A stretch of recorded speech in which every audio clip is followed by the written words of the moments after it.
Bienvenue dans le Real Talk de la fille en forme. Ici, on jase vrai, sans filtre, avec bienveillance et passion. Prépare-toi à déconstruire certains mythes dans le domaine du mieux-être et à mieux comprendre ton corps.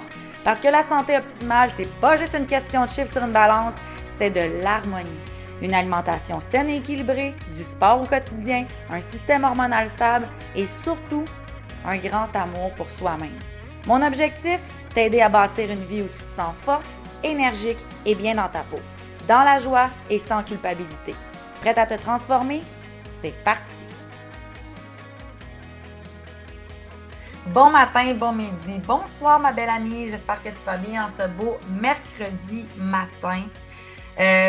Pour celles qui ne me connaissent pas, mon nom c'est Mylène Massé. Si tu viens de tomber sur cet épisode-là, je suis fondatrice de La Fille en Forme depuis 2019.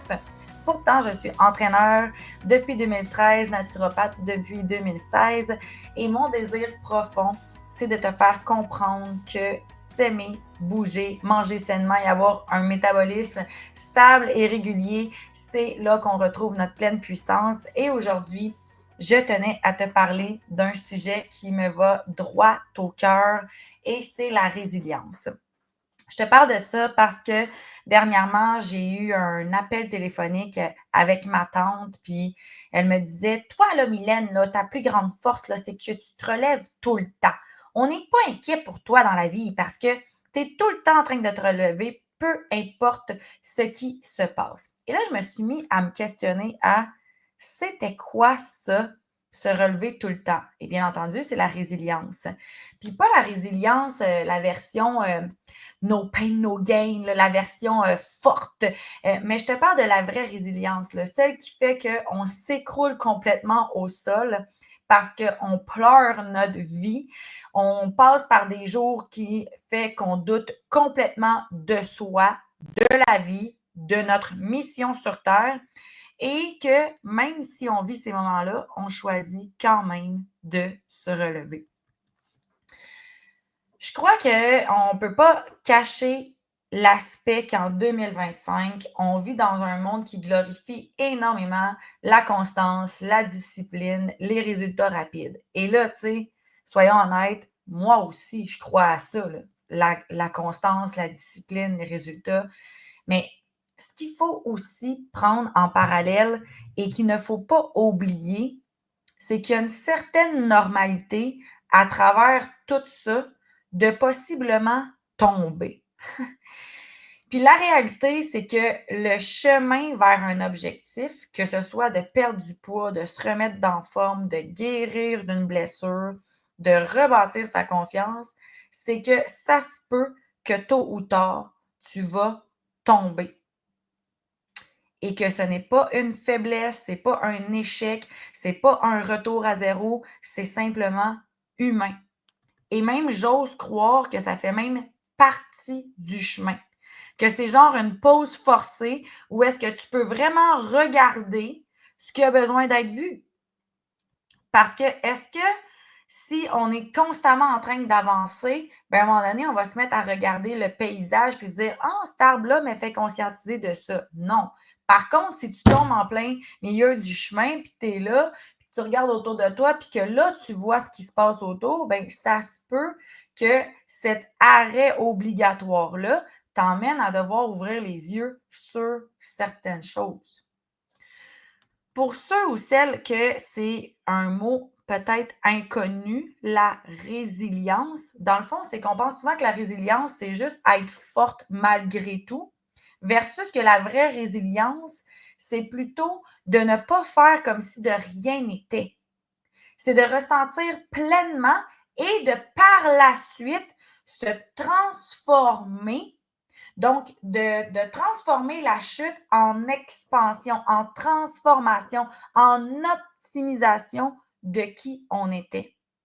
La résilience, c'est la capacité de rebondir en étant changé, pas en niant la douleur, mais en marchant avec elle. Parce que la résilience, c'est pas juste je tombe, je me relève, je continue. Non, la résilience, c'est plus beau que ça, là. C'est c'est pas parce qu'il y a une énorme différence entre la résilience, mettons, puis la persévérance. Tu sais, la persévérance, c'est comme on va s'acharner, on va continuer à, à, à avancer. La résilience, c'est un peu comme se dire j'ai vécu une hostie de grosse tempête, ça m'a ébranlé. Maintenant, je me reconstruis. Je redeviens pas celle que j'étais. Je deviens celle que je suis, étant plus solide, plus vraie, plus forte. Je ne sais pas si ça résonne avec toi, mais si je peux faire un parallèle, mettons, en toute vulnérabilité, en ce moment, où est-ce que, puis le pourquoi d'ailleurs que j'avais la discussion avec ma tante, c'est que ma séparation, là, c'est un hostie de chute libre, là. C'est les chutes Niagara, là. J'étais en l'air sur mon bateau, là. Puis j'ai pas vu que mon bateau s'en allait à la dérive, là. Et là, j'ai tombé direct en bas. Ça a été un astic de drop. Tu sais, quand on parle de tomber, là, ben j'ai tombé de haut, OK? C'est pas juste que j'ai perdu mon amoureux. J'ai perdu mes repères, j'ai perdu tous les projets qu'on était en train de bâtir, j'ai perdu ce que je m'étais fait d'idée du futur. Et donc, quand tu penses à ça, je m'étais toute redéfinie par rapport à qui qu'on avait bâti ensemble. Et j'ai tombé. J'ai tombé parce qu'on s'est séparés. Puis tu sais, je te fais un parallèle avec une cliente dernièrement, justement, qui, elle avait atteint ses objectifs de poids, tout a bien été, elle se sentait bien, elle avait vraiment bâti un beau mode de vie. Puis là, elle m'appelle, Mylène, je peux plus faire mes coachings avec toi, je me suis blessée. Fait que, tu sais, je dois tout arrêter. Puis là, moi, je suis comme, on doit-tu vraiment arrêter ou on doit adapter? En tout cas, l'histoire ne le dit pas. Puis, elle me rappelle comme 3, 4, peut-être même 6 mois plus tard. Puis, elle est comme, hey, Mylène, finalement, j'ai tout repris mon poids. Il faut qu'on fasse quelque chose. Puis, comme, je veux redevenir celle que j'étais. Et moi, ma première réflexion, c'est non, on va pas t'emmener d'être celle que tu étais. Parce que si tu te reblesses, tu vas reprendre le poids. Là, on veut venir comprendre la blessure et on veut venir te rebâtir à travers la nouvelle version de toi avec tes nouveaux acquis de ce que la blessure t'aura appris. Tu comprends? Parce que quand on tombe, quand on chute, quand on s'enfarge, c'est important de trouver les morceaux de nous que cette chute-là nous amène à bâtir. C'est important de reconnaître que si on tombe, il y a des morceaux qui donc s'étalent devant nous qu'il faut être prête à voir, à intégrer et donc par la suite de se transformer avec ces nouveaux acquis-là. Elle est là, la vraie puissance de la résilience. Puis tu sais, si je fais encore un parallèle avec ma séparation, je sais que cette séparation-là, même si je me sens détruite as fuck, que je vis de la tristesse qui est tellement puissante, qui est tellement comme... J'ai pas de mots pour la décrire, comme tu peux voir. Ben, encore à ce jour, alors que je te parle, je vois encore le potentiel d'aimer. Je crois encore à la possibilité d'être en couple et heureuse. Et je n'ai pas laissé la douleur me fermer le corps et le cœur sur ce qui s'en vient. Non, j'ai décidé que cet épisode-là de séparation allait me faire apprendre sur moi. Et d'ailleurs, la semaine passée, je suis dans toutes mes émotions parce que je le croise sur l'autoroute et je suis comme « Oh my God! » Je vais juste croiser son truck, là, puis alors que j'allais super bien, je suis comme « Oh mon Dieu! » Je me mets tout d'un coup à filer comme de la Christie de marde. OK? Je me mets à paniquer à l'intérieur de moi, je me mets à pas bien aller, puis là, je suis comme « OK, qu'est-ce que mon corps essaye de me dire? Qu'est-ce que je n'ai pas encore compris de cette séparation-là qui m'amène à devoir évoluer, tu sais? Et là, j'appelle un ami, puis là, je lui explique la situation, je viens de le croiser. Je me sens comme de la merde, j'aurais eu envie de tourner mon volant, puis comme le suivre en char, puis demander où c'est qu'il s'en allait, puis j'aurais eu envie de, au pire, juste tourner mon volant pour me faire rentrer dedans. Tu sais, c'est comme, tu sais, quand on est dans un désarroi total, là, qu'on a tellement mal que on voudrait commettre l'irréparable, mais tu sais, on sait que rationnellement, c'est pas là qu'on veut aller, tu sais. Fait que là, elle m'a dit, ben, Mylène, ça serait important que tu apprennes à gérer tes insécurités. Et là, bang, la prise de conscience me frappe d'en face parce que moi, ce que je demande d'une relation amoureuse, c'est quelqu'un qui est sécuritaire. C'est quelqu'un qui va m'emmener de la sécurité émotionnelle, de la sécurité physique et de la sécurité financière. Pour moi, c'est trois volets qui sont hyper importants pour qu'on puisse être ensemble, être heureux, puis avancer dans notre chemin de vie.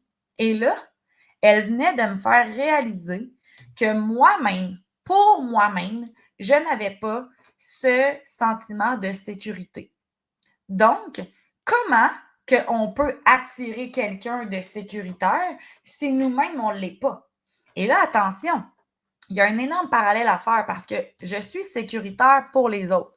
Si vous êtes dans ma vie puis que vous êtes ami avec moi ou vous me connaissez, je vais être la personne qui va mentionner d'avance que je m'en viens.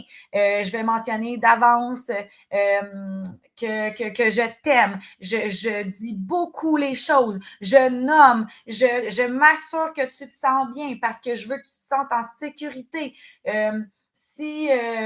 Si je cancelle un projet, je vais tout dire le pourquoi, du comment, de ci, ça, pour que tu te sentes sécuritaire par rapport à ce que je fais comme choix, tu sais. Mais je me suis rendu compte que de moi versus moi, je n'étais pas dans ma sécurité. Je n'étais pas en train de m'accorder la sécurité que je demande que les autres me donnent et que je donne aux autres. Ça m'a vraiment claqué d'en face, ça m'a permis de, encore une fois, remercier la résilience que j'ai, d'être complètement à terre, d'avoir de la peine, puis de me dire ah, je suis en train d'apprendre encore. Puis tu sais, c'est un peu ça aussi la fucking perte de poids, puis la fucking mise en forme.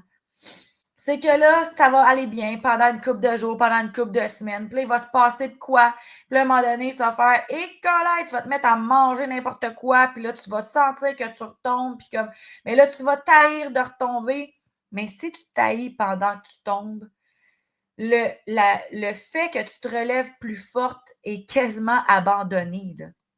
Versus que si tu comprends que tomber, c'est une partie du processus, puis que tu te dises, ben, à chaque fois que je tombe, je vais essayer de voir la petite pépite d'or qui veut ressortir de ça, ben, regarde comment puissante que tu vas aller sur le chemin de ta perte de poids, de ta remise en forme, de ta guérison.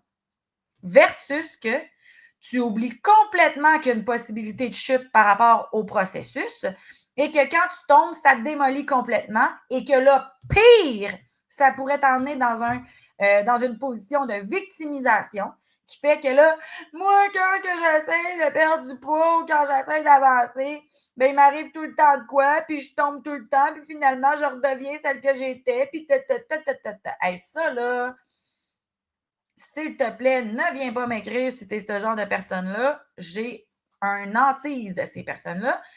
Je veux que tu retrouves ta pleine puissance. Puis j'espère que qu'est-ce que je suis en train de te dire est en train de te faire ouvrir les yeux sur ta pleine puissance. Fait que oui, la résilience, là, c'est de croire encore à l'amour, même si on a un cœur brisé. C'est de croire qu'on va atteindre nos résultats, même si on vient de manger 4 sacs de chips. C'est de croire en toi, même si tu as flanché.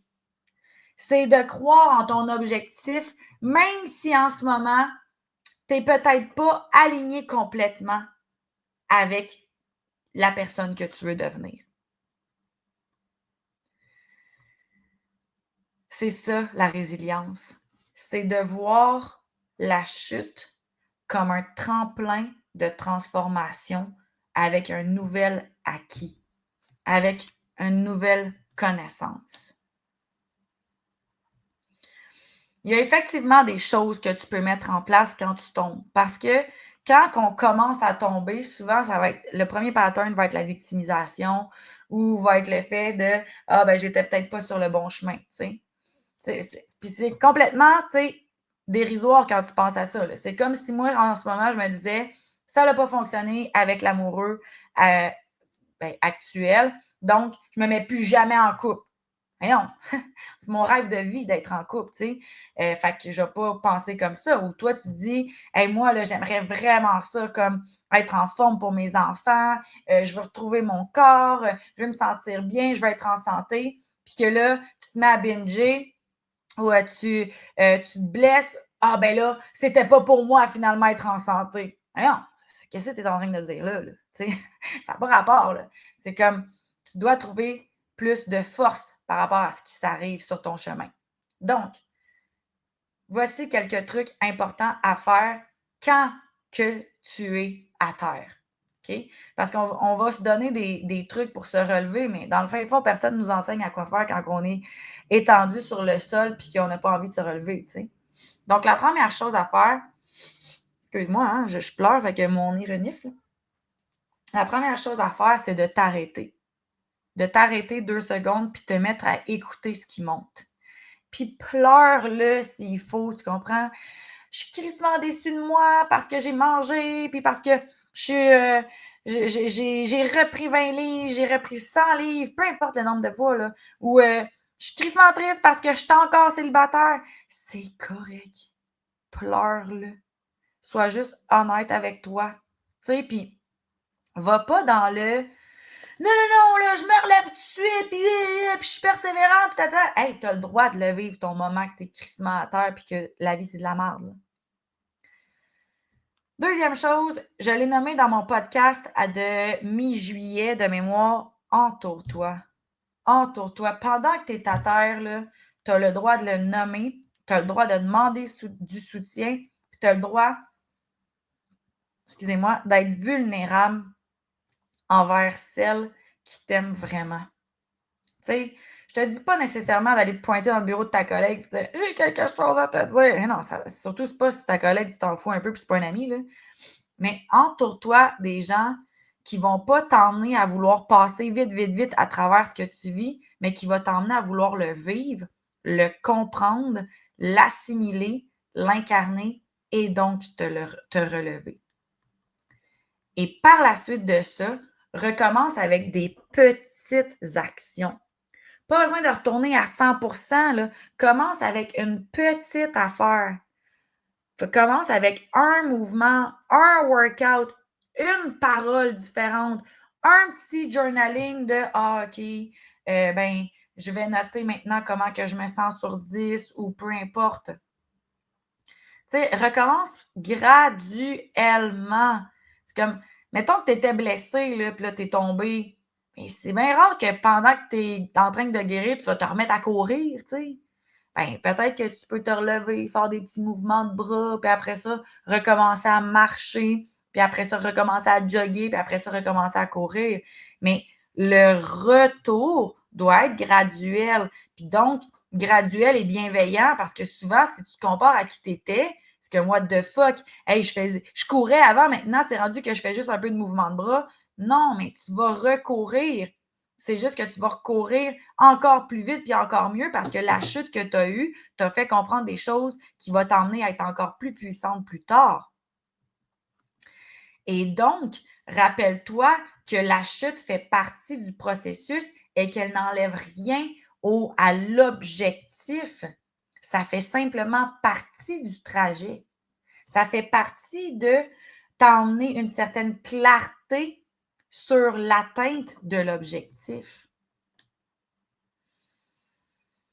Ah! Comment tu te sens? Je suis curieuse. J'aimerais tellement ça qu'on soit en face à face en ce moment puis que tu me dises qu'est-ce que ça te fait vivre cet épisode-là. N'hésite pas à l'écrire en commentaire dans soit YouTube ou Spotify. Tu sais, il y a comme une petite partie en bas, là, tu peux écrire. Écris-moi comment tu te sens, s'il te plaît, comment ça t'a fait vivre, Qu'est-ce que ça t'a fait de vivre cet épisode-là exactement? Puis je tiens à te remémorer quelque chose de vraiment important. T'es pas brisé, même si t'es à terre.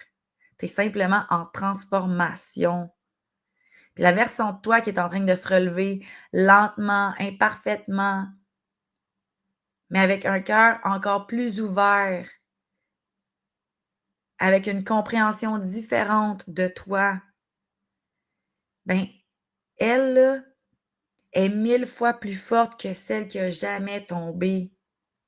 Fait que si tu es dans une tempête, si tu as perdu de vue ton objectif, si tu as l'impression d'avoir échoué, si tu sens là, que tu as reculé de 8 cases, souviens-toi que tu es en train de bâtir simplement ta résilience. Puis qu'un jour, je te le promets, tu vas regarder cet épisode-là de ta vie avec tendresse et gratitude, puis tu vas te dire merci d'être tombé. Tu sais, je te le dis, mais je te le dis avec tellement d'amour parce que c'est ce que je souhaite pour moi aussi. Est-ce que je suis tannée d'avoir de la peine puis de brailler encore pour ça, même 2 mois plus tard? Oui, je suis tannée. Mais en même temps, je comprends que c'est le processus. Puis que je sais que dans 1 mois, 2 mois, 6 mois, 1 an, je vais regarder ce que je suis en train de vivre, je vais faire wow! Voici ce que ça m'a appris. Hey mon Dieu, excuse-moi, le reniflement, c'est tellement dégueulasse. Mais je suis émotive. Si tu m'écoutes sur YouTube, you see it. Sinon, si tu m'écoutes sur Spotify ou Apple Podcasts, sorry for that little noise. Donc, si l'épisode t'a parlé, s'il te plaît, partage-le dans ta story, partage-le à une amie, partage-le à une sœur qui est en train de vivre un hostifie de tempête puis qu'elle voit pas le bout. Parce que des fois, c'est quand on est à terre qu'on se dit que c'est de la merde la vie, tu sais. En fait, c'est souvent quand on est à terre qu'on pense que c'est de l'hostie de merde la vie. Mais c'est pas un hostie de merde tant que tu vois qu'il y a du potentiel à travers cette chute-là. Si ça te tente de venir me rejoindre sur la plateforme de la Zone Fit Form, ma belle amie, parce que je suis convaincue que quand on tombe, c'est plus facile se relever quand on est en forme dans notre corps et qu'on se sent bien et qu'on a intégré de la musculation et du mouvement au quotidien. Donc, viens me rejoindre sur la Zone Fit Form. Viens t'entraîner avec nous parce que la force, la résilience se bâtit aussi à travers la force physique. C'est ce que je crois. Fait que je te souhaite une magnifique semaine. On se reparle bientôt la semaine prochaine, mercredi. Je t'aime. Je te souhaite une magnifique journée. Bisous.